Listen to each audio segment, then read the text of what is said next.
guys, we are here at Aficionado Head Office. So, aalamin natin guys kung ano yung mga favorite Aficionado perfume nila. So, tara!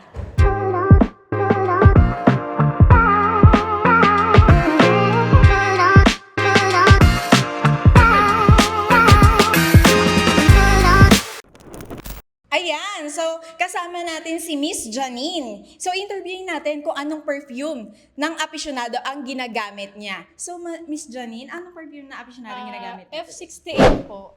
Kasi sweet siya tapos hindi nakakasawang i-spray araw-araw. Kung anong favorite aficionado perfume mo?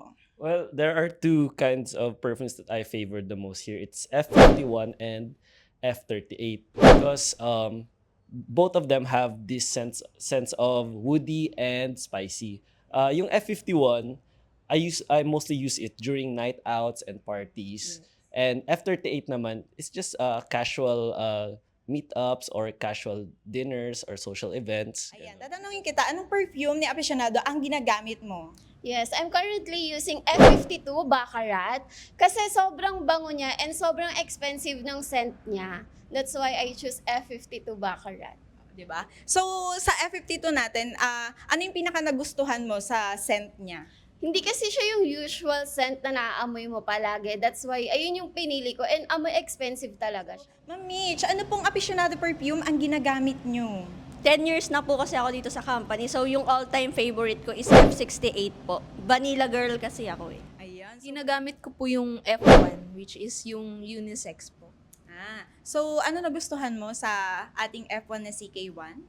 Kasi po siya, parang pwede siya sa lahat. Kung anong trip, kung parang vibe, ayun yung ginagamit ko. Pwede siya panlalaki, pwedeng pambabae. Yes, amoy fresh kasi si ating F1 na CK1 guys. So kung gusto nyong, kung naghahanap kayo ng pang unisex, ayan, perfect yan si ating F1. So, thank you. From HR. Ayan, so HR department naman tayo ngayon guys. So ayan, magtatanong na tayo, anong favorite aficionado perfume mo na ginagamit mo?